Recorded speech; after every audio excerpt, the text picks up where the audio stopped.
Okay. So what I'm going to be showing today is how you can use the Minsky software that I've designed along with Russell Standish to prove MMT. I mean, you know how we go through the usual, what countries are trying MMT, etc. I have a simple word for MMT. It's called accounting. It is simply accounting, at least when you're working in the domestic level. And if anybody here has a computer with them, I recommend, yes? Yeah? Okay. Oh, that's good to know, thank you. I recommend downloading Minsky from here. If you can't do it now during the talk, then do it after. We're just about to release a new version which has the front end made by JavaScript, which is the programming language that runs most of the front ends on the web these days. It's supposed to make it look more like a modern software package. For a long time we were using a front end designed in Linux called TCLTK. And also we want to ultimately have it as a browser application rather than having to download and install it. Well, we'll do both, but we want to have that. Now what I want to show you first of all is the simplest possible model of money creation. So to show how you can build a model in Minsky, and then I'll go through building a complete model as if I was building a real one, but with the very bare bones. And after that I'll go into a more elaborate one, and I hope that you'll get enough out of the simple version to know how you could do the elaborate ones yourself. So I'm going to be introducing a few concepts that are not necessarily common amongst even post-Keynesian economists. I use a lot of what are called time constants. And time constants are an engineering concept about how long would it take something to either exhaust itself or double itself if it kept on going in a linear direction from where it is now. And so I use that as a way of showing that workers spend more rapidly than capitalists, for example, because if workers didn't have any money coming in, they'd run out of money in about a month, if they're lucky. And if a capitalist didn't have money coming in, they'd run out of money in about a century or two. Not quite that good or bad, but that sort of comparison. And I'm going to start with a simple model where I have velocity times money equals GDP. That is simply because I'm making the simplest possible model. I'll show you how it's easy to make it based on expenditure being identical to income and generate your GDP that way in the next model. Then I'll build an intermediate one where I have credits and deficits creating money, but also showing an important point that comes out of Minsky. A lot of what I know about money I've learned from building Minsky. So I want to communicate that with you as well. And its important role about an aggregate concept. The sum of all financial equity, not non-financial, but financial equity, is zero. And that's another way to say the whole thing about the private sector surplus is the public deficit, etc., but at the accumulated level rather than just in terms of the flows. So the deficit equals surplus is about the flows. The equity, private equity is the negative, the public is the stocks. And I'll illustrate that as I build the models. And then a more complicated model at the end, and I'll show you how Minsky helps you generate the equations as well. Let's go over to Minsky now from that opening. So that's the Minsky, the new Minsky front end. It looks like any other program in the sense you have a menu up here, controls, different tabs which have different functions in the program, and then a set of toolboxes. And the key toolbox of showing MMT, surprise, surprise, is the one that looks like a bank. You click on that, you get what we call a godly table. Again, in this room for obvious reasons. And I'll just, let's bring this move up a bit on the screen, and you'll see that we make a heavy use of a right-click menu, which is as annoying as hell for people who have Macs. But that's basically your problem, not ours. It runs on Macs as well as PCs and Linux, but my programmer tells me, having programmed for Macintoshes, he never wants to use one again. In terms of the front end might look great, the back end is appalling to build for. I'm going to leave one feature on here just to show what's going on, but I'll recommend turning off that feature of displaying variables as I go. But I'm going to title this thing the banking sector. And that is just a label. It says this. We don't actually make use of that at the moment as a concept inside Minsky. It just labels the icon for you. Then you open up the godly table, and what you get is a view of assets and liabilities and equity, for forcing the fundamental rule of accounting that assets minus liability equals equity. Therefore, assets minus liability minus equity equals zero, and that must apply for every row. So what Minsky does is it makes it impossible to build a non-stock flow consistent model, at least when you're working at the godly table level. So I'm going to put in the obvious assets you need to show the bare bones of money creation. You click in the top level here, and this is labelling what the flows are. So that's reserves.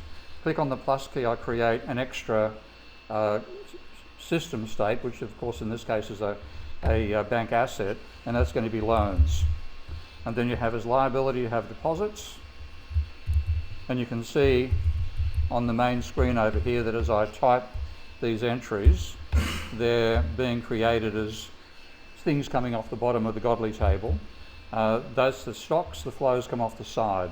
And what I've got over here is the equity of the banking sector. I'll put that in full. We make a large use of the latex formatting language for mathematics. So an underscore means subscript the next character, and a pair of curly brackets means subscript everything between the curly brackets. So when I click outside there, I get equity subscript banks turning up. And I'm just going to put an initial condition. This is the amount of money that starts off the funds, rather than money, let's say, that starts off in the accounts. And like everything else in Minsky, this must be stock flow consistent. So if I show this situation to begin with, then I've got to have equity. Having said the reserves, assets are 1,100, the sum of liability and equity has to also be 1,100, so that has to be 200. And you'd base that on if you're going to build a model starting from today's data, you'd take today's data and put that in as the initial conditions for a Minsky model. Now, having done that, I now want to show the basic operations. And of course, bank lending, as thank God there are no neoclassicals in the room, so I don't need to explain that banks create money.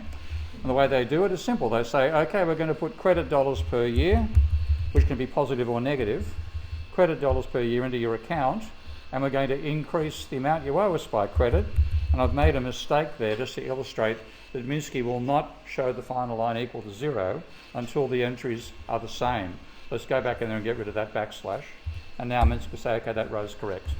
And then government deficits, I'll have to say government net spending. So I'm aggregating taxation and spending into one level here. So that adds deficit dollars per year to that account, and of course it has to go in the reserves. So that's the absolute basis. I'm not covering interest payments yet, I'm not covering bond sales, etc., etc. Now, having done that, you will find that Minsky has generated these equations for you. Now, it's probably hard to see from the back of the room there. This can be exported in what's called latex, which is the mathematical formatting language, and you can load that into a Word document or PowerPoint, etc., and get beautifully formatted equations to document your model as you build it. Now, that's not much of a model, but you'll see what I can do as I keep on building it. So having done that, what we used to do, and it's still useful in this small scale, is one of the other right-click menus is, and I'm sorry, the menu's coming off my screen. I've got a double screen here, so it's actually coming down the bottom level. I'm choosing copy stock variables. That's copied all the stock variables there. And I'm going to copy flow variables. And those are the flow variables. Now, in this simple model, I don't have any interest payments, etc., etc. The only thing I've got happening, really, is credit creating money and government deficits creating money. So I'll just define what money is. In this simple model, we normally say money is fundamentally the liabilities of the banking sector.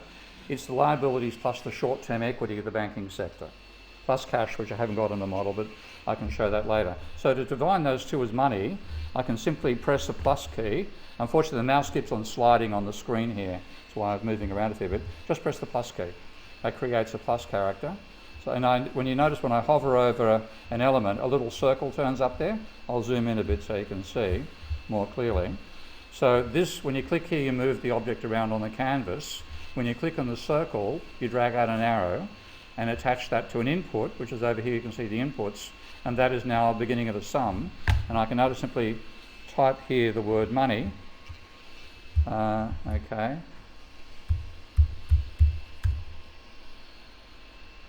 And click OK, and Minsky now has that attached to my mouse. I then click here, drag out, and I've now defined money as the sum of deposits plus the equity of the banking sector. And then, just for the sake of a simple model, I'm going to do a Milton Friedman here and say the velocity of money, how often money turns over per year, which I'm going to make a parameter rather than a variable is defined by other elements in the program. A parameter is something you impose from the outside. So say it's got a value of 2. I can give, say, a maximum of 3 and a minimum of 0.5, and I can give a step size of 0.1, so I can vary that dynamically while I do a simulation. Now I'll multiply key and then drag those together, and now to find GDP.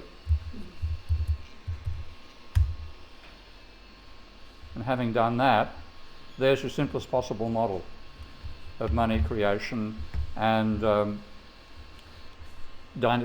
that relates to economic dynamics in Minsky. I'm going to turn off the display of variables there, just because that takes up too much space. So I've now made that icon small. You can resize icons nice and easily. The text, unfortunately, hasn't resized there. That's a bug I've got to show to Russell. I should have rescaled when I changed the size of the object. You can click and drag and move stuff around on the screen if you wish. I'm going to get rid of these. Actually, what I need to do is also show credit as a percentage of GDP and the deficit as a percentage of GDP. And again, just a simple parameter. If I say the deficit to GDP ratio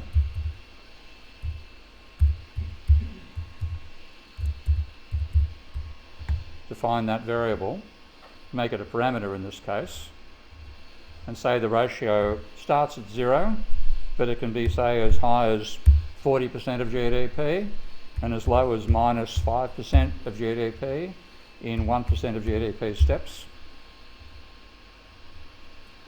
And I'm going to rename that. I meant to type a backslash and I typed and I typed an underscore, or a question mark instead. So deficit divided by GDP. That renames all instances, if there were multiple instances there. Place this here. Another multiplied by key. Multiply that by GDP, and you have the deficit. And then I can do the same thing for credit. Just type a key on the keyboard, the multiply key obviously, and I have, say, credit divided by GDP.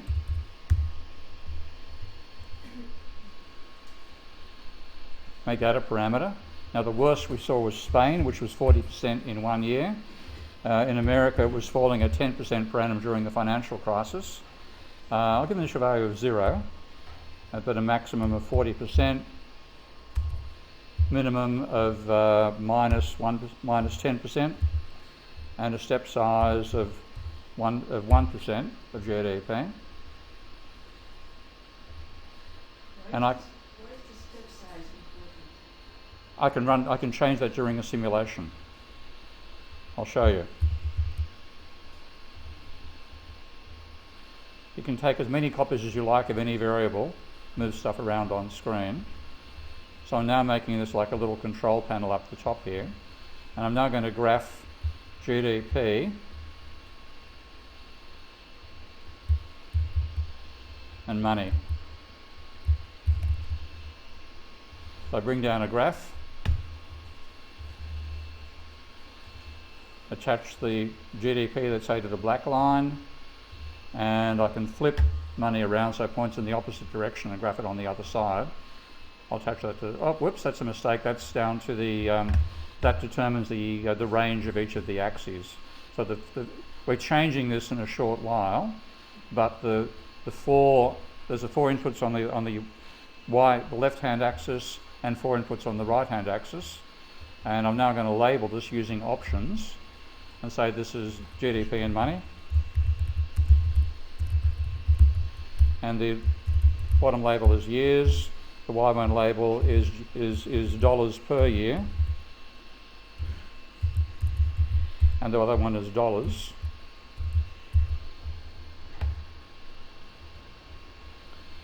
And let's just make it a bit larger. Ridiculously simple model, but it's also ridiculously fast to build it. And if I now hit the run key, inconsistent units, oh great, what have I done? I must have unintentionally typed something. We have unit control as well, and I must have by accident touched the units there. And I've got nothing happening, and that includes, I'm not going to talk to Press TV at the moment, thank you. But if I now say that let's run a deficit, what you get is an increase in money and an increase in GDP. Okay? And if you go for a surplus, that's a great idea, let's depress the economy. Okay? And so I've now got the deficit reducing GDP. And of course you can borrow money to get yourself in the opposite direction. But we all know what happens if you do that too much with the private sector. So I'm showing basically the fact that you've got two ways of creating money in a capitalist economy. One is the government can run a deficit, the other is the financial sector can lend out more than it takes back in repayments. And I'll now illustrate one of the points that I haven't shown you yet, which I'll just make this screen a bit smaller. Move this across here, resize it so it all fits on the one screen. And we now have a rather new development. It's taken us a long time to do it, but a browser window, which means that as you define the variables in the system, parameters and so on, they get defined over here. So I can now take the equity of the banks and take a look at the equity of the banks, but to make any sense of that, I have to bring in the rest of the economy there. So I've only got one godly table at the moment, but of course we need to see the economy from multiple points of view. As Randy said yesterday, proper accounting is not double entry but quadruple entry. So what you have to see, I've seen loans as an asset of the banking sector and a liability of the public, but I've now got to show the deposit account as an asset of the public and a loan as a liability of the public. So I just click on another godly table. I'll name this one public.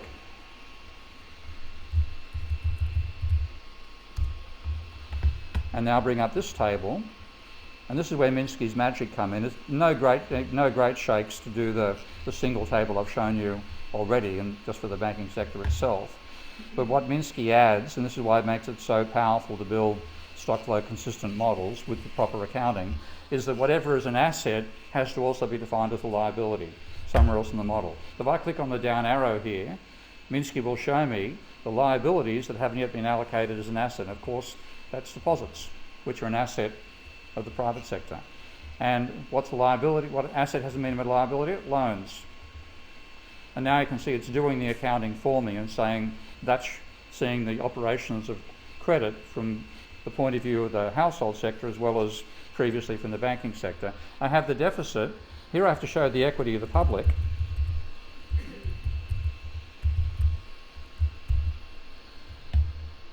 And at the moment I've got deposits of 900 and loans of 1,000, so to balance that I have to put a minus 100 here. Okay. And what does the deficit do? It increases the equity of the private sector. Now you try making that point to a typical politician or journalist or neoclassical economist in words alone, you'll go blue in the face and they'll go red in the ears and nothing will happen. Put it this way, ask them what they don't agree with. Okay? It makes the accounting obvious. That's just showing the public. Let's keep on going here. I'll get rid of that display of variables there. And I'll resize this back to that's the native size of the program. The design canvas, by the way, this computer's running at 4,000 pixels horizontally by 2,000 vertically. Minsky's design canvas is 100,000 pixels by 100,000 pixels. So I could have 40 monitors horizontally, or 25, and 50 vertically. And the reason we've made it that gigantic is we want this to be a control system for people actually running a toy economy before they put the policies in place. That's the whole idea. And I can show you a couple of examples of gigantic Minsky models that have been designed already by rather professional users of it. So that's the I'll just actually save where I've got to here, pardon me.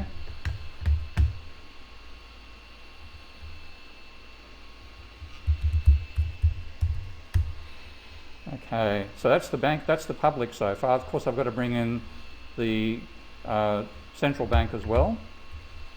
So I'll just make this the central bank.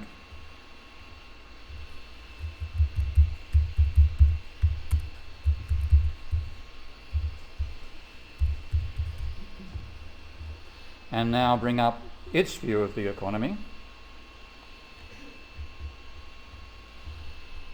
And if I click on assets, I won't find anything because they've all been allocated as they've been created at the moment.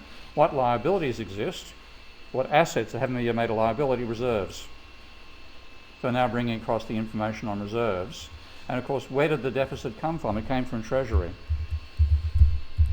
So this is the Treasury's account at the central bank.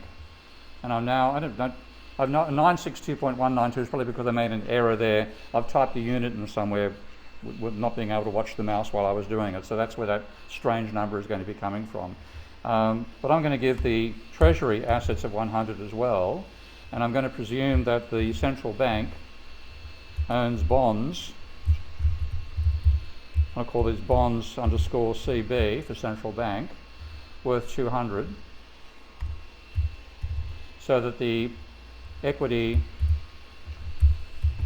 of the central bank is 0, and the deficit, of course, reduces the equity or comes out of the bank account of the Treasury. So we're getting to a slightly more complete model here. So that's now the Treasury we need to take a look at. So I now create another one for the Treasury. I'll just turn off the display of variables there. Label this as the Treasury.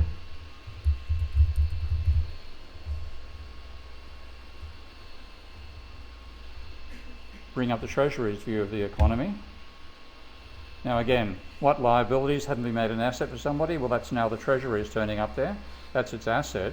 Its liability, I've got bonds of the central bank, but I haven't got other bonds inside there. So I'll come back and define that in a moment. I'll make this Treasury equity.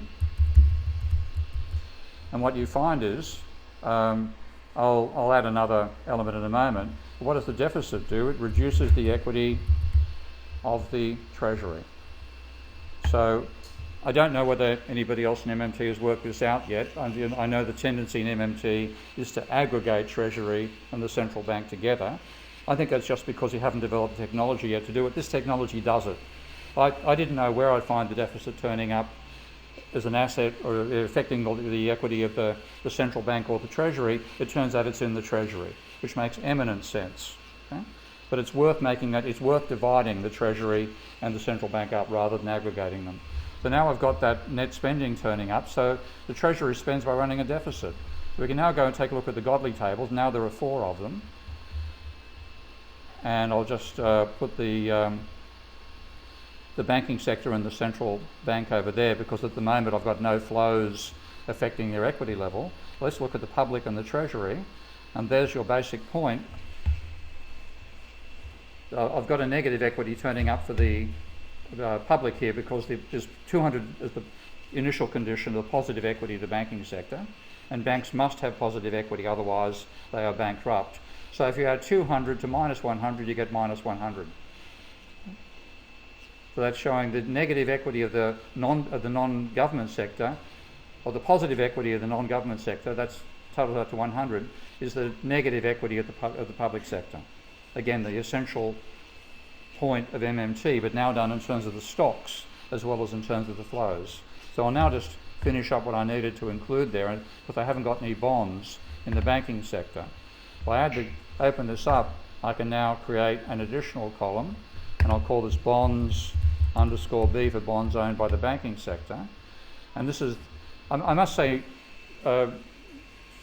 when reading Stephanie Kelton's book, the one thing that I didn't realise, that I got wrong myself, that Stephanie made a good point about, was that the reserves, the deficit, as well as creating money in the private sector's accounts, create the funds in the reserve that are used to buy the bonds. Now, I used to think, and I got this wrong, that government money creation was the extent to which the central bank bought the bonds of the government. Completely wrong. Okay? And it took me about 10 minutes to put a Minsky model together to confirm Stephanie's argument in the deficit myth. So we now have government bond sales. Then let's call those treasuries. They're paid for using the funds that create the deficit. So the reserves go down by treasuries dollars per year. The value of the bonds you own goes up by treasuries dollars per year. there's your accounting. And now when I've done that, I can come back to the Treasury's view of the system, and I now have an additional liability. So click on the plus key here, and that's bonds owned by the banking sector. And now that I've got the Treasuries coming in there, that actually, what does bond sales do? And what they do is they enable the Treasury account of the central bank to remain positive. Okay? So we all know the governments impose the rule on their treasuries that they cannot run an overdraft at the central bank. So all this, what treasuries do is enable that rule to be fulfilled. Okay? They do not fund the government. Again, this is common knowledge in this room, but again that establishes it, because what you will do, and I'll set that up in the simple model in a moment, is that if I haven't defined treasury sales yet, which I haven't done, I'll just actually bring up the browser window again. So now bring this over here, and here are the treasury account at the central bank. Hang on. This is a pre-release version. We're about to release a new version of Minsky, and there are various weird bugs that turn up. And the weird bug that we have here at the moment is the mouse cursor is offset by about 20 pixels in JavaScript. So when I click over here, I meant to click on treasuries, and I clicked on treasury equity. That's what's going on there. If I click on money, for example, I'm going to try to click on money, and what I bring over is reserves. Okay? That's what bug hunting is about, finding things like that. But now I've got treasury, the treasury, that's the account of the treasury at the central bank. I'll just recalculate so you can see the initial numbers there. It's starting at 0. Let's just go back and check that. Central bank, what have I got there? I've got 100 in their account. That should be showing 100 there. Again, that's yet another bug to cope with. Well, let's now wire this up. So I now attach this to a chart. Remember, at the moment I haven't got bond sales. So now attach this and then hit, that's the recalculate key. Again, I'm getting that inconsistent unit method. Somewhere I typed a 0.1 into a units field, and I'm not quite certain which one, so I'm not going to try to find it live. But I now run the model. I get the warning, and we've got no change in the treasuries, of course, because there is no deficit. But start running a deficit and keep it going, and the treasury is going to go negative, as you see has happened there. Okay? So the rule is that the treasury must remain positive. So what you do to do that is say, let's take a copy of treasury here, and I'll whack it down here. And the rule will be, pardon me, I didn't mean to resize that. I accidentally resized deficit. I'll grab it from over here. Okay. Treasury sales are equal to the deficit. Pardon me. I've got treasuries. The treasury is the stock. I'm trying to define the flow of treasuries being sold. Just to make that a bit clearer, what we do is the stock has an output but not an input. Okay? Variables have inputs and outputs, and parameters also have outputs but no inputs. So that's the basic conventions we use to show the nature of variables, parameters, and stocks and flows graphically. Now if I reset this and run it again I get an inconsistent unit warning, but I hit the run key, and you'll notice that, again, same old warning. There's no change in the value of the account at the treasury because bonds are being sold on the account, and I'll just actually now illustrate that using the Godly table itself. Let's bring this up, open the Godly table. One of the options is to show the values as you run a model. So let's go back and continue running it.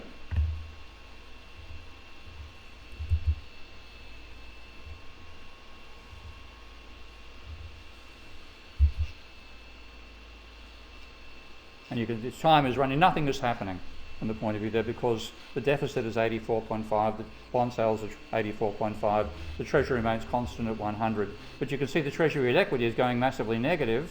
Now if I now stop that and then say let's look at the equity situation. There's the treasury in negative equity, minus 9865 as it happens.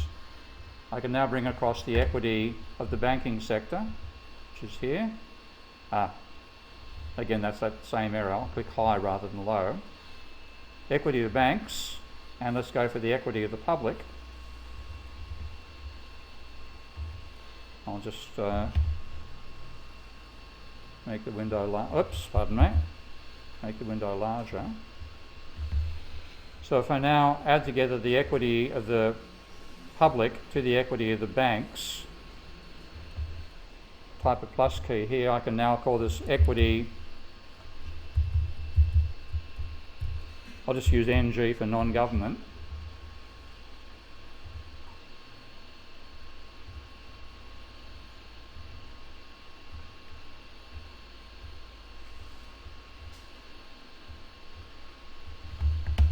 And now restart the simulation. Same old error warning, I've got to locate where that is.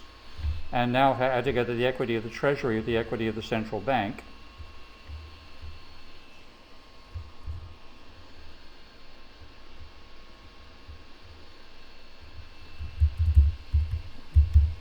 We'll call this equity G for equity of the government.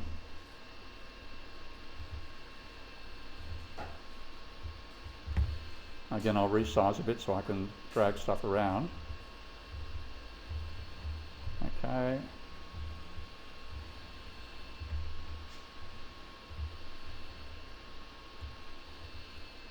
I'm just going to type the word equity here for the sum of all equity.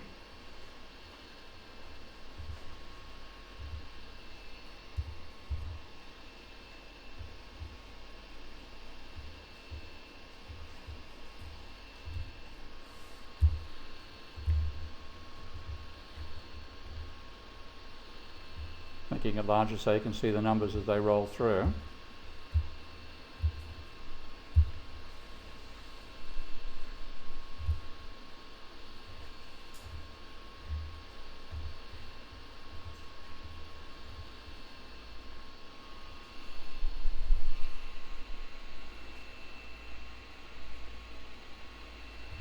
And what have I done wrong there? Let's see. I've got a precisely 100 difference between the two. So I've left out one part of my equity statement that should be exactly equal to 0. So maybe typing that unit is where the issue is coming from. You can see the gap is not changing. So the increasing negative equity to government causes positive equity of the non-government sector. Again, the point we try to make to MMT time and time and time again, and we're told it's, magic money tree. It is accounting. That's fundamentally the domestic stuff MMT talks about is simply the accounting of a banking sector. Now, this is actually the first time I've used Minsky live for a long, long time. So little errors like that aren't amazing. We've added a lot of features to the program since I last gave it a class in the program. I want to illustrate one thing we haven't yet fully integrated, but to show that it's there. Whereabouts are we? Open the Godly table. And that is that what we're looking at here is financial assets. And a financial asset is a claim on somebody else. Therefore, the sum of all claims on everybody else is 0.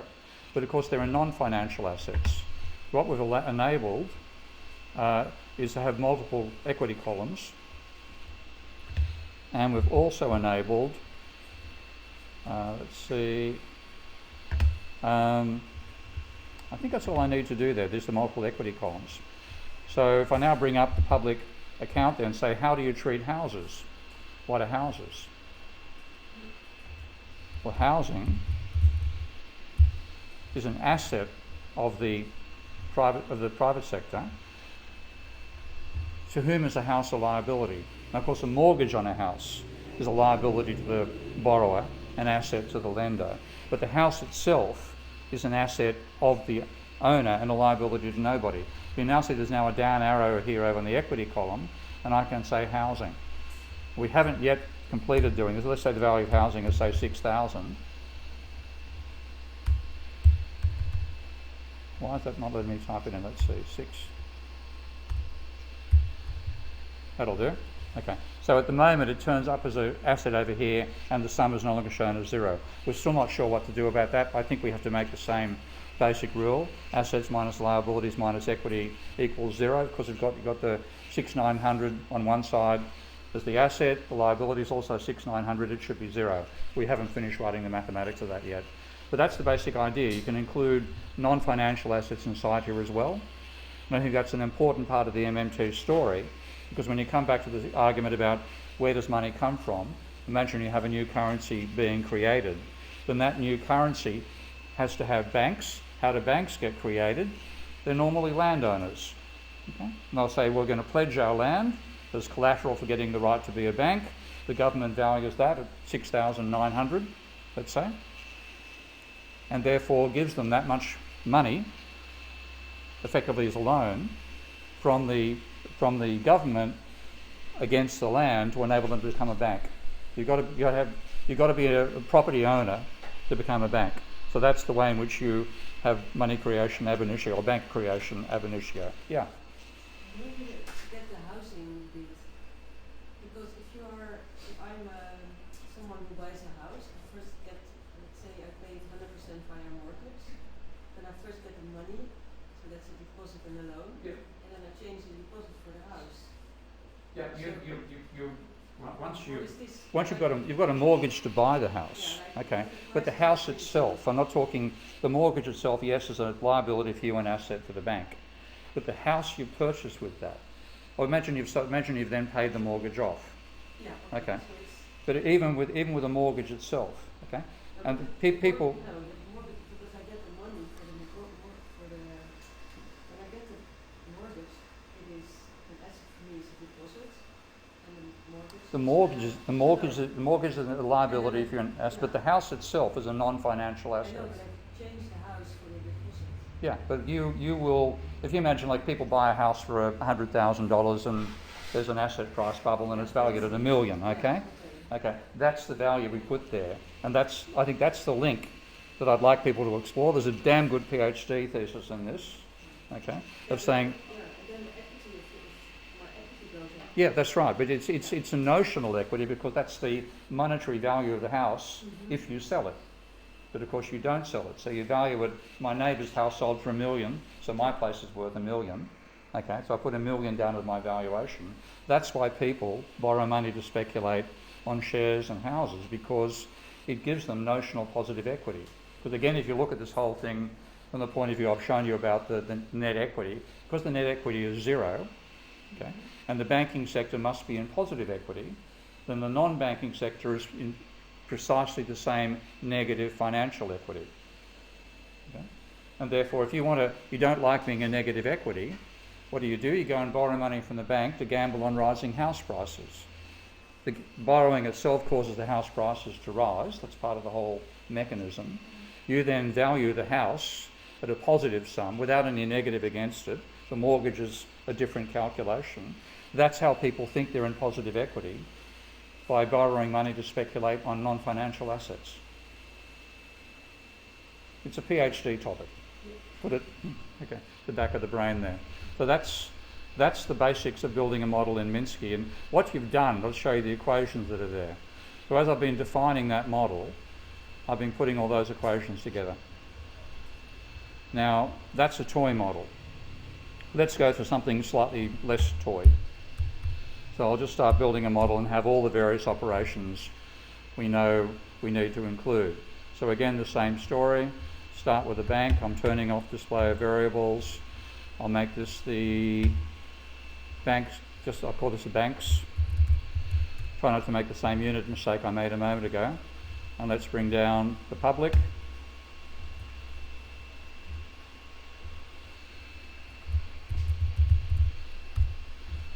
And let's say also we're going to have the non-bank financial sector.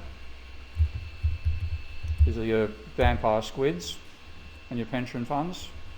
And then the central bank.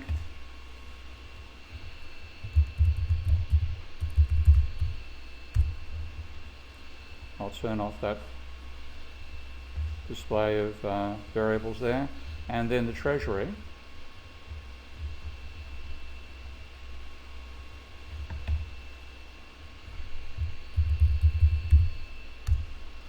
And now let's go in the banking sector and start the whole routine.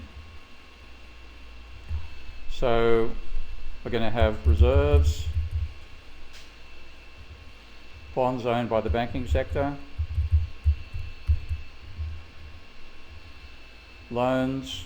Let's say I could break deposits into firms and workers, which is what I normally do when I'm doing modelling. I'm normally modelling Minsky style financial dynamics, and I might as well do that. If I say firms here, and then I have workers over here, and then finally I'll just call this E for equity. To save typing, I'll turn off that extra column there, and I'll turn off the option of multiple columns.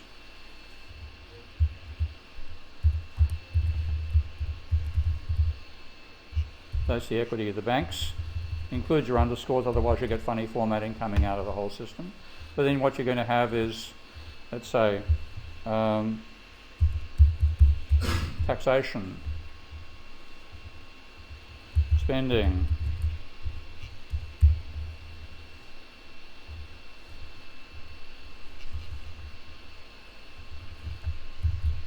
bond sales,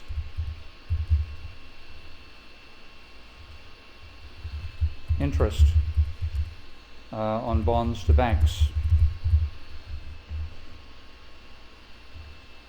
bank bond sales,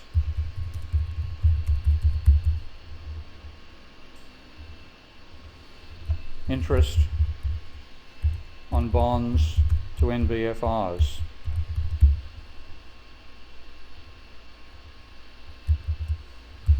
wages, consumption by workers,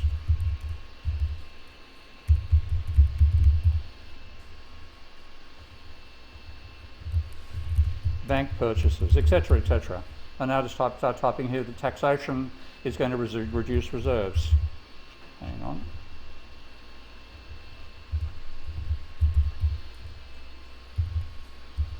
I'm wishing I was on the horizontal table here rather than this vertical, with my stuff sliding all the time.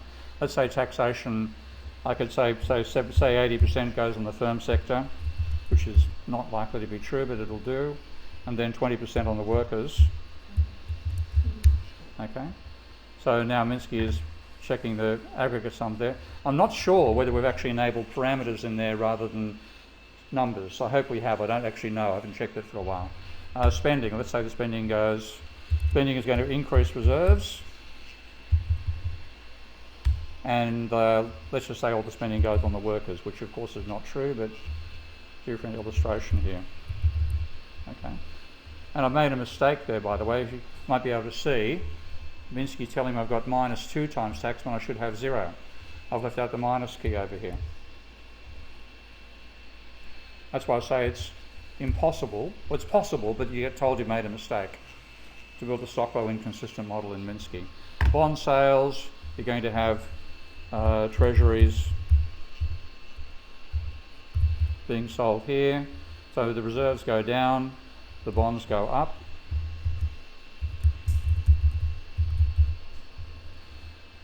Interest on bonds. This is one thing again Minsky taught me. Interest on bonds to banks. So we have superscripting as well as subscripting, and that is going to create money, and that turns up as part of the short-term equity for the banking sector.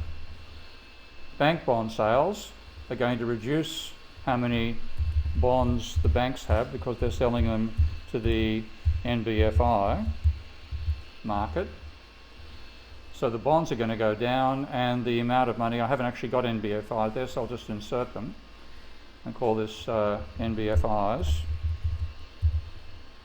and that's going to be a positive there, or rather a negative there. And again, this mouse is driving me crazy.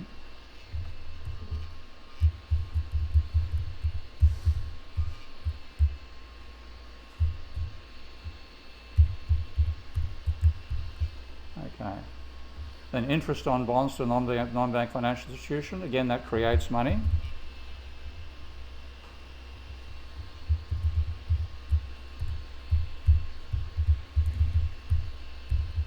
But that turns up in the deposit accounts of non-bank financial institutions at the private banks.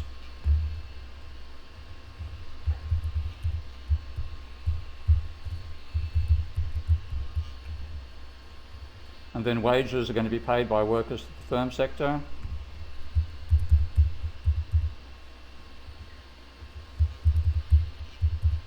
That's it. Oh, pardon me, I got the wrong way around.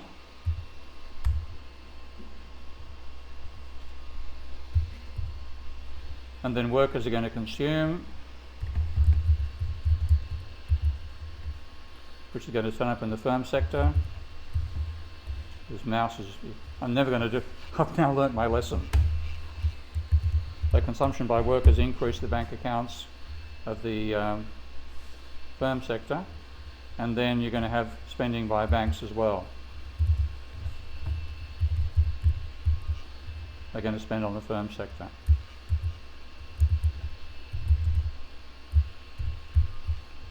And again, I've made a mistake. I've got to have a minus over here. So again, Minsky is checking your logic for you at all times. Now, having done that, I can now start defining, if I wanted to, I can now define GDP, not using money times velocity, but why is that? Okay, that's another bug. I don't know why they're all moving at once. Okay. And why is that frozen? Again, I've got another. Yeah, for some reason this. Let's see if I can actually use this mouse instead.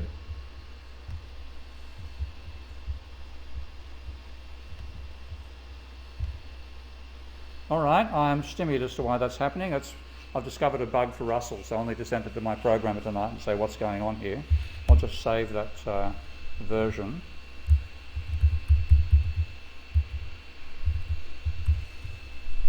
You can take a look at it. But I'll now go across to take a look at a model I've actually finished without making errors like that. And bring this one into play. Let's just shut that one down and save that one. And now bring the completed Minsky model up there. And again, I don't know why that is not displaying fully. Okay, there we go. All right. So what I'm also doing now, we can show, rather than just showing the icon, you can show the actual bank on the full screen and show those dynamics going on as you drive. You notice I've got curved lines as well here. I haven't bothered curving the lines when I've been doing it, but you can do your wiring as you wish when you're running a model. Let's see, okay, that's now correct. And now I can again simulate this model and say what happens if the government, in this case I've got the government running a deficit, so GDP is growing. Hang on, I've got it running a surplus. So what I'm simulating here is Calvin Coolidge. Okay? Like if you read Calvin Coolidge's State of the Nation speech in 1928, you know that he credited running a surplus of 1% of GDP for the fantastic financial conditions of the 1920s. What he didn't know at the same time, which we now know from the data and the experience of the Great Depression, was the private sector was borrowing on average 5% of GDP from the banking sector every year. So 1% down from the government, 5% up from the private credit system. 1929, the Charleston, roaring 20s, fabulous, until 1929. And then it all came crashing down. So you can now differentiate that and say, well, let's actually look at it. Here's what actually happened. This is now what I'm actually showing. I'll just zoom in and show it more clearly.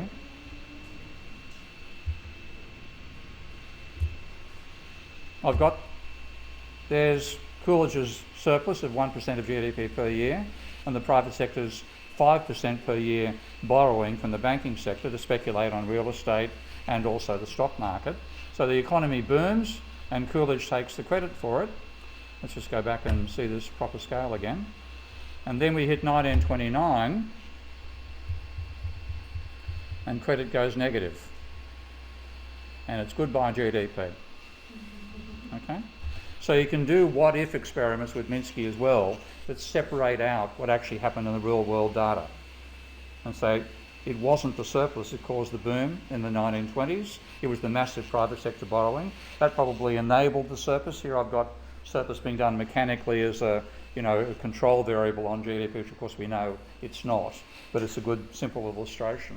So you can show somebody what would have happened if Coolidge had run a deficit and there hadn't been the private sector borrowing. You still would have had a booming economy, but not a boom. It would lead to a financial crash with rising levels of private sector debt. So that's the beauty of using Minsky as a modelling tool. Now that's only a very... Sorry? Can you show again what you changed?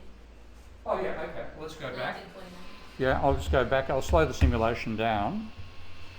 reset it, and I'll start with a situation of, so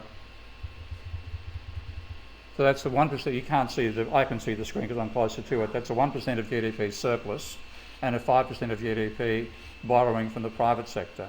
And what you get, and I'll actually make the screen fit properly, so what you have, because the private sector, let's go again, okay? We've got a booming economy with a falling level of government debt, but you now see the private sector debt level is rising. There was a bit of a time reaching the dynamic interplay between the two. So rising GDP, falling government debt level, and then the private sector decides, whoops, can't have that credit anymore. And down goes your economy. Now, if you want to illustrate that in terms of rates of growth, we have differentiation built into Minsky as well. I'll just actually make this a bit larger. So I can bring in GDP. Where's GDP here? Pardon me.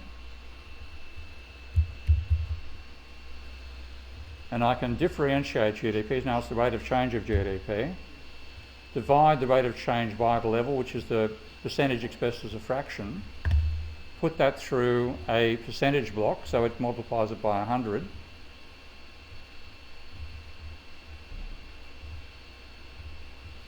And there's your growth rate, which I'll just type G underscore R uppercase %.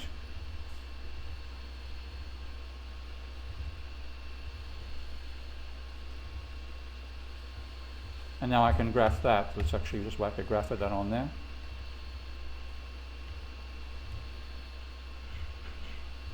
And I'll just make that a curved line so it doesn't look quite so weird. And now let's go back to the beginning again. So now the same story. I'm going back to the credit being 5% of GDP, pardon me.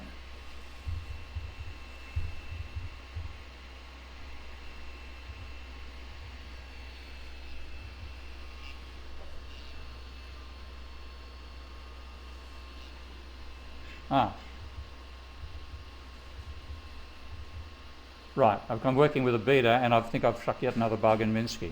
It's stopped. Yeah. Okay, hang on, let's go. All right. There we go, okay. So now I've got, the growth rate was initially huge. It's now coming down to a growth rate of, in nominal terms of course, of 8% per annum. And now if you have, let's say, Coolidge decides that if a 1% of surplus causes that, let's go for 5% of surplus. And you do that, and your growth rate goes down, not up. Okay. To make that easy to see, I can, just for the heck of it, I can say let's make a maximum value there of 10. It's a constant now, and put that on the top axis, and then I can put it through a minus key here, so just take a plus key, feed this 10, feed that 10 into the minus, that's sorry, not a minus key, not a plus, my mistake.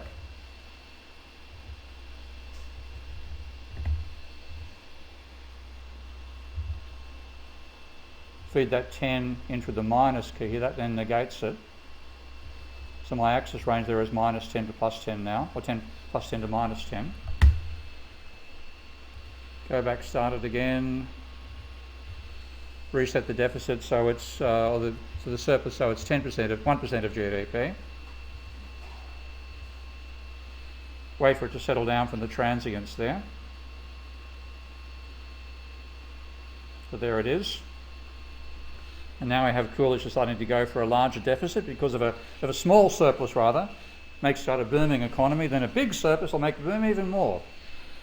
And so we make a bigger surplus, and what the fuck happened there? Okay? So the whole idea is to make this something where you can show what the impact is. That's credit going negative, and suddenly we're in the Great Depression. Okay?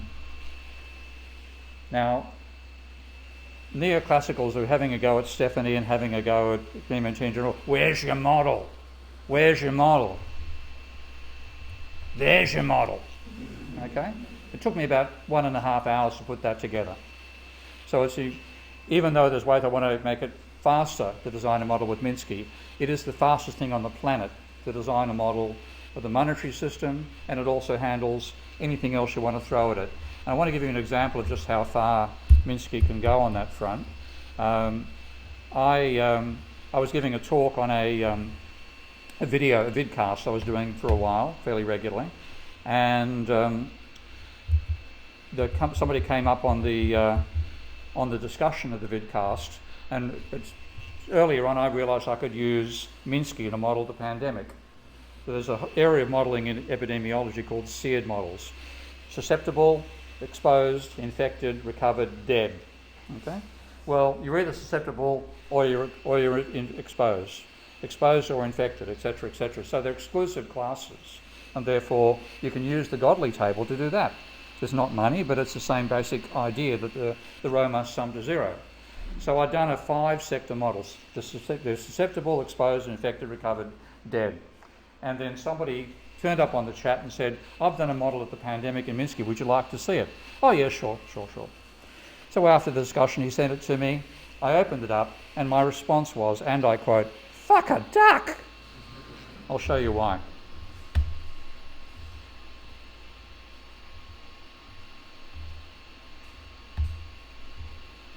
Actually, I think I've got a faster way of getting there. Let's just go through here. Yeah. That's his Godley table. Take a look inside it. I know. Okay. So what he did was take this on steroids. He's got the number of people in the model, and the thing about a pandemic model, which just makes the mathematics easier, is because the pandemic grows so much faster than the population, the assumption is made the population doesn't change. Okay? So since we've had COVID for so long, we need to change that assumption, because the population is growing and falling while COVID is still around, but that's the basic assumption. Then there's susceptible, same number of population. Recovered who were susceptible, vaccinated who were susceptible, exposed, recovered who were exposed, vaccinated who were exposed, infected, recovered who were infected, vaccinated who were infected, etc., etc. And let's go back to the table, the model itself. See the model full scale. So all the elements of the model, all the various transitions from one system state to another, are all modelled here. And the beauty of... I love differential equations, okay? It's my thing. But I know that it intimidates most people. So the whole idea in designing Minsky was to make it possible for people to use differential equations without knowing they were using differential equations. There is not a single differential equation on that canvas. It's all handled by the Godley table. But you then run the dynamics, and you'll see the dynamics coming through. There's some true genius in this model, because one thing we haven't yet included in Minsky's toolkit are stochastic inputs. We don't have normal distribution, Poisson distribution, etc. Just in case we haven't had enough time. And I haven't had enough money to help develop it, so funding will help. So we didn't have a way of generating random numbers. But if you know your computing, the way random numbers are actually generated is by having a highly nonlinear chaotic process, which gives you pseudo-random numbers. So this guy, his name is Tyrone, and I'm not kidding, Tyrone Keynes, okay, used several Lorenz models to generate pseudo-random numbers with different initial conditions, and then feeds that into the system. So what's you get out of it when you run the model, and I'll just actually go to the control panel now here, that's the dashboard. So what you've got here is a control panel where you can say, what happens if we bring in a provincial state of emergency? What if we ban non-essential travel? What if we ban essential travel, etc., etc.? Change the vaccination rate, etc., etc. So you run the model initially, and of course you haven't done anything about the pandemic yet, but you've now got your intensity of the lockdown and so on. So you ban gatherings of 50, ban gatherings. You can only go in your household. You must wear masks, no elective surgery, etc., etc. And you change the number of cases dynamically as they go through. So the idea is you would give this to a government and say, you try your policy here and see what happens. and in one day you can simulate 5 years of a pandemic. Will herd immunity work? Terribly sorry, no, it won't. Okay? Etc., etc. So you can actually use this as a way of testing what the dynamics are of the policies you're using, whether they succeed or fail, before you impose them on the public. And that's the whole vision of Minsky, that we can get this as used as a management tool, get rid of this shitty DSGE nonsense and everything else, but make these models accessible and understandable to the people who use them in policy settings. I'll stop that one there for a moment, just go back to the presentation. So that's showing you what's feasible with Minsky itself. So what I'd like you to do is, first of all, download it. Okay? Give it a try. It's not hard to use. I think I made a couple of mistakes there, but you saw how fast I could design a model. Okay? Without a sliding mouse and stuff like that, you'll do a better job than I did. And you can build anything you want to model in the financial dynamics. You can build the Godly table structure you need to do it. Then subscribe to Ty's channel. Ty, who is like no relation to Keynes. Apparently, Keynes is a fairly common name in the Victoria province of Canada. Who knew? That's his channel. He does a very lovely job of presenting the various models he's building, and they range across a whole range of fields, mainly economics. You can see he's doing modern monetary theory there, but a whole range of other topics as well. And then download my beginning textbook on Minsky, which you can get at my Prof. Steve Keen website. It's still got, I haven't even defined yet, I haven't explained yet the matrix mathematics that's built into Minsky. So if you want to do input-output dynamics, we've got the mathematics for it. It's one scale above vector mathematics. It's called tensor mathematics. So we support multi-dimensional matrices. Okay? If you want to do really sophisticated stuff, the mathematics is sitting there. The guy who writes the program, Russell Standard, has a PhD in physics, and it shows in terms of the capabilities of the underlying software. And of course, we'd like you to follow what we're doing and support us, and that's us, and I'm open for questions.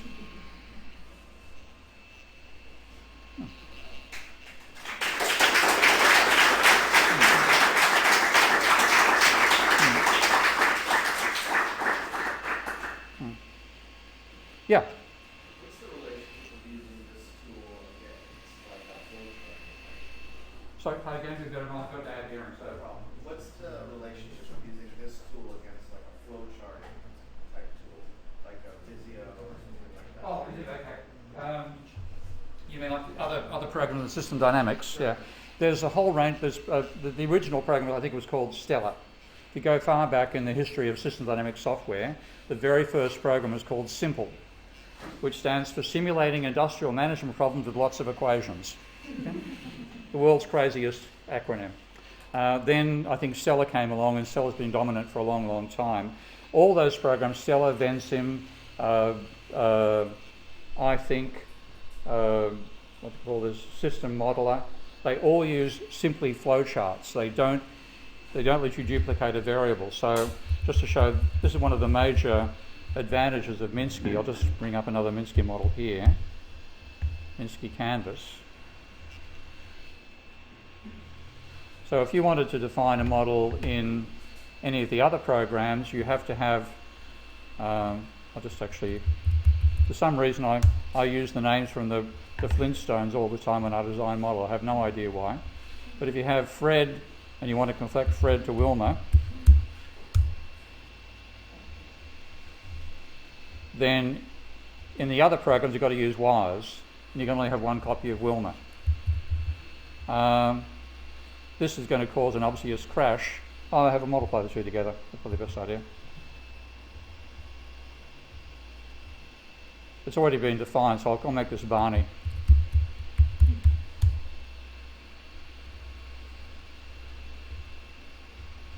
But I can have copies of Barney wherever I like.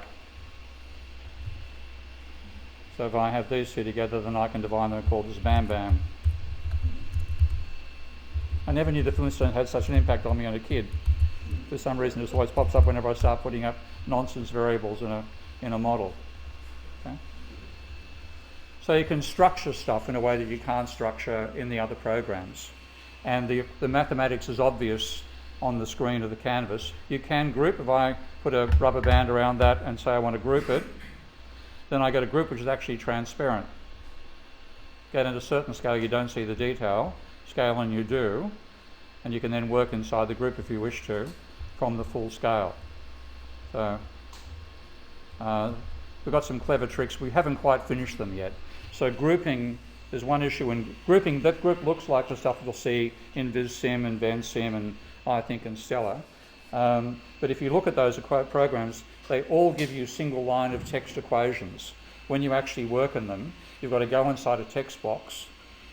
The first thing you get with those things is they ask you what font do you want, as if that's the most important question. Then you click on the equations, and then you see the equations. There's a string of text with an asterisk for the multiply by sign, exactly the same way you do it in Excel. So I find those programs clunky. And that's one reason, as well as wanting to bring godly tables into Minsky, I wanted to improve the visibility of the logic of a program.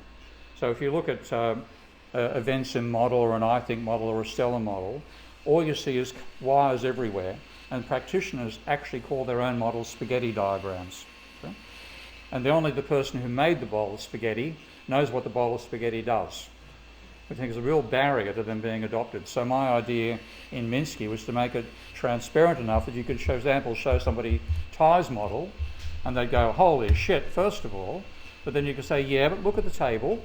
Those are the relationships. Do you agree with each row on the table?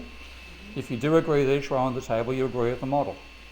Okay? And then what are the definitions? They're over here.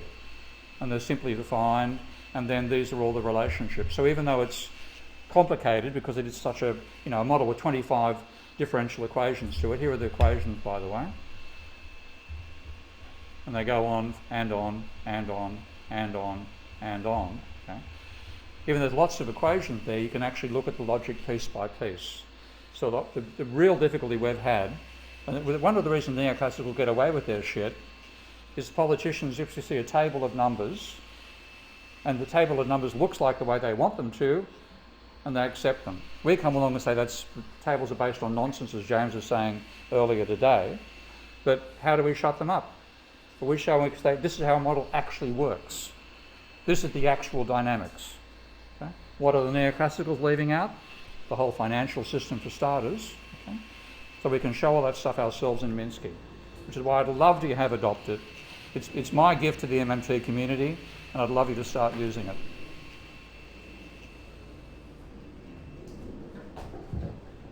Any more? Yep, one more question. Are these equations here specified by the creator? Yeah, thank you. Yeah. Are these equations that are listed here specified by the creator? Like this is his model, and he's specified these equations? Yes, that's right. The way you do them, again, I'd like to show you the actual equations. There were some funny graphics thing of that because of the font we've chosen. We had some issues of getting our fonts defined. If I just zoom inside here,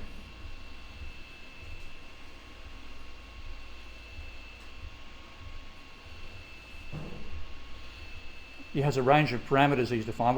We support Greek letters, so that's your gamma. I've forgotten. Psi, etc. Phi, blah blah blah. So he's defined all of these, and he's at 1 minus the infection rate coming in. That's become this is the what's the one? Let's see. I'm trying to find the definition there.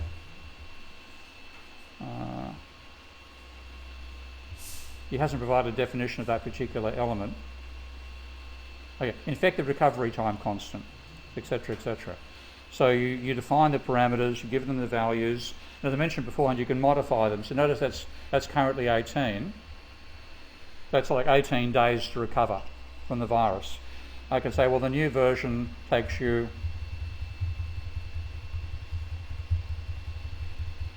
21 days to recover. And you can vary that live. Okay. So, but all the definition of equations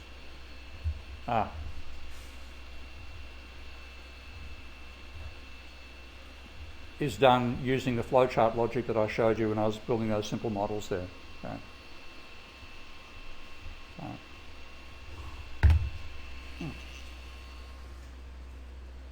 Yep.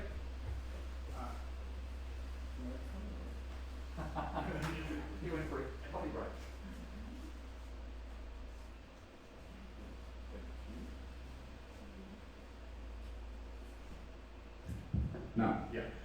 You mentioned that randomness can be inserted in the models. Sorry? You mentioned that randomness can be inserted in the models, Yeah. right? Yeah. So you could do also like a Monte Carlo analysis with that. Yeah. We, Minsky, I mean, the guy who's written Minsky is Russell Standish.